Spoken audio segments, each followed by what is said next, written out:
lagi yang masuk headline. Capek banget liatnya. Kenapa sih tuh anak problematik banget, jelek banget sifatnya.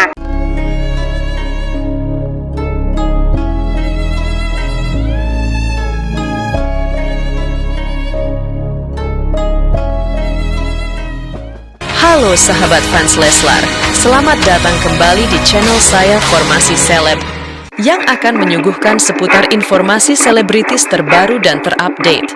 Namun sebelum lanjut ke videonya, jangan lupa untuk mensubscribe channel ini terlebih dahulu. Bila Anda suka dengan videonya, jangan lupa untuk memberikan like dan tuliskanlah komentar Anda di bawah ini.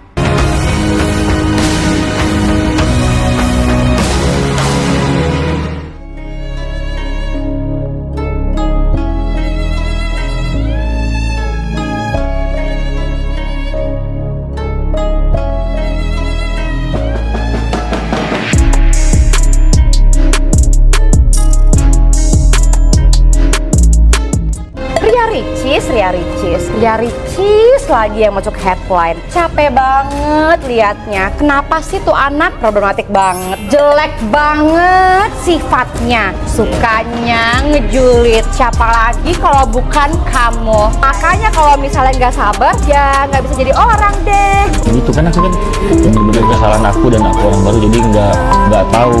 Toh kenapa aku nggak minta stop di lokasi, karena kondisinya aku bingung. Sebagai orang baru di dunia itu, teman-teman terus doain aku, doain keluarga semuanya, semoga bisa diberikan takdir terbaik dari Allah dan bisa jalan terbaik. Apakah berdosa seorang istri minta cerai kepada suami yang tidak memberi nafkah lahir dan batin?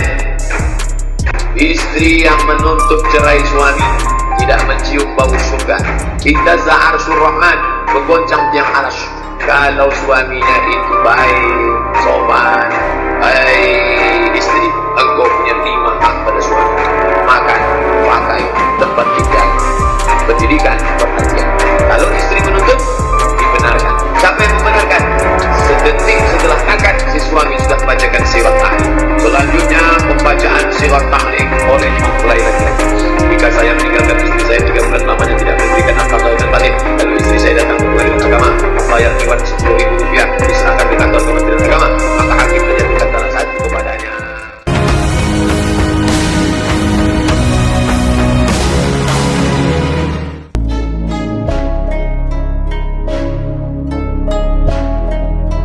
Kalau masalah itu kita isunya dari media aja gitu. Kadang kita kan suka buka Google YouTube, ya saya pikir itu cuma isu-isu aja gitu. Ternyata baru tadi saya dengar katanya kemarin baru masuk gugatan ya ke Pengadilan Agama Jakarta Selatan. Dan mudah-mudahan itu bisa ditarik kembali dan Mbak Ricis bisa berpikir ulang. Karena kesian lah, anak-anak masih kecil, anaknya masih butuh kasih sayang kedua orang tuanya. Apalagi saya lihat kemarin sempat umroh bareng, mungkin ya umroh bareng ya mungkin itu kan satu momen yang paling pas lah untuk mengintrospeksi sendiri. Ternyata ya mungkin itu ya kita nggak tahu lah, rumah tangga orang kan masing-masing Mbak ya. Ketika kita tidak dianggap ada, ketika semua pembicaraan saya tidak dianggap ada, ketika semua niat saya tidak dianggap ada. Ya Allah, kenapa orang-orang bisa ketawa walaupun hatinya sakit? Kenapa aku tuh nggak bisa?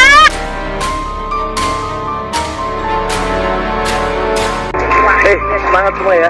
Semangat ya. Cici semangat ya. Bukan member baru ya? Bukan member baru. Maksudnya gimana sih?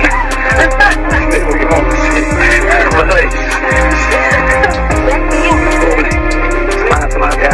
Itu tuh kenapa bisa terjadi kebobolan ya, kita bisa bilang, karena memang pada saat itu tuh kita jujur di rumah kurang komunikasi, berangkat pagi pulang larut banget gitu. Jadi memang kita kurang komunikasi, dan kenapa mungkin teman-teman bilang jilat lu udah sendiri ini itu dan lain-lain. Apa sih gunanya aku percuma bawel kalau dia tuh nggak denger gitu. Jadi kenapa aku bawel sampai saat ini untuk orang-orang terdekat, karena aku sayang sama hubungan aku gitu.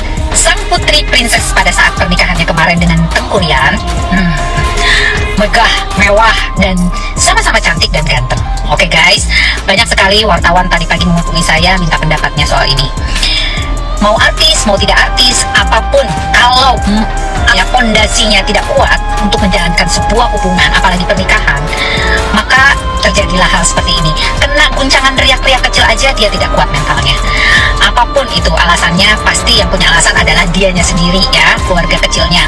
Dia apalagi seorang Ricis yang notabene seorang yang terkenal, yang punya banyak uang barangkali, pendapatannya mapan, punya karir dan sebagainya.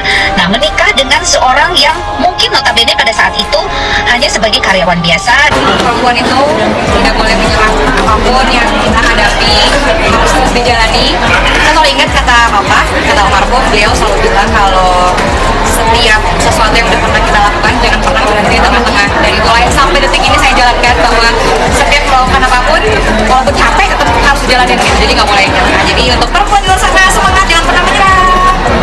Jika ada yang menasihati, apalagi face to face secara baik-baik, tidak di sosial media, dengarkan, ambil baiknya, buang buruknya. Karena orang-orang yang menasihati kita secara personal, face to face, eye to eye, itu tandanya dia peduli, dan kita harus berterima kasih sama orang yang peduli terhadap kita. Jarang-jarang loh ada orang yang mau peduli sama kita. Jangan orang, kadang kita sendiri aja suka lupa sama diri kita sendiri, suka nggak peduli sama diri kita sendiri. Kita menjadi orang-orang yang sabar. Innallaha ma'as-sabirin. Allah bersama orang-orang yang sabar. Seperti yang tadi aku bilang, sabar itu hadiahnya besar. Jadi emang susah dijalankan. Tapi ketika kita bisa menjalankan dengan sungguh-sungguh, dengan benar, ya Allah terus senantiasa bersama kita. Dan kita harus selalu bahagia terus. Dari Abang Kakak ini yang membuat terharu sayanya, dan juga beberapa keluarga lah. Salah satu yang membuat saya terharu adalah kalimat beliau yang mengatakan, insya Allah Rian akan menjadi Ricis lagi.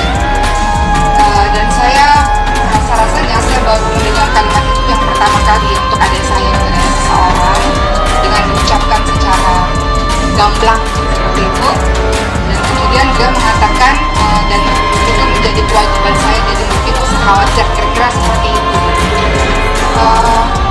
Ya itu menjadi apa ya, karena itu sesuai dengan wasiatnya Bapak ya. Wasiatnya Bapak kan ada orang yang ingin menjaga, Bapak ingin ada seseorang yang ingin menjaga Ricis. Sementara beliau ini akhirnya mengatakan kata-kata yang persis seperti yang diucapkan oleh Bapak. Jadi saya mengatakan semoga Allah membantu supaya beliau bisa betul-betul menjaga adik kami yang begitu ini dengan sebaik. Di tengah kabar perceraiannya, Ria Ricis memutuskan pergi jauh menuju Eropa. Tak sendiri, Ria Ricis pergi bersama sejumlah artis lain seperti Lesti Kejora, Rizky Bilar, dan lainnya. Ria Ricis baru saja melayangkan gugatan cerai kepada suaminya Tengku Rian. Sejak gugatan itu mencuat, Ricis belum pernah bicara mengenai perceraiannya.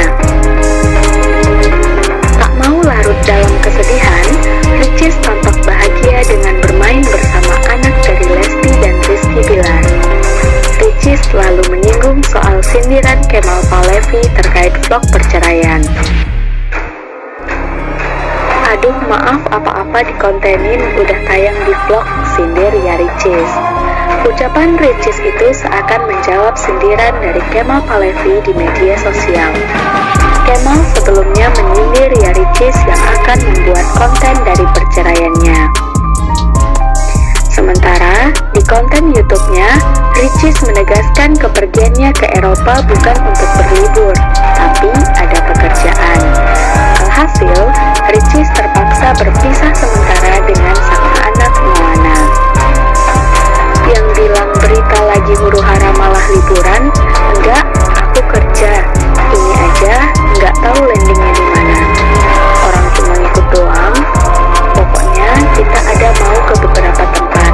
Terhitung 8 hari dari sekarang kita LDR sama Moana. Unggahan Ricis pun mendapat reaksi beragam dari warganet.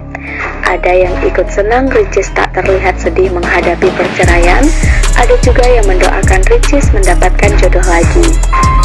Ricis sudah terlihat lebih bahagia dan ceria lagi sekarang, tulis netizen. Ria Ricis dapat jodoh baru, tulis yang lain. Begitulah informasi update kali ini. Jangan lupa untuk terus bangun channel Formasi Seleb dengan cara like, comment, dan share channel YouTube ini. sahabat fans Leslar.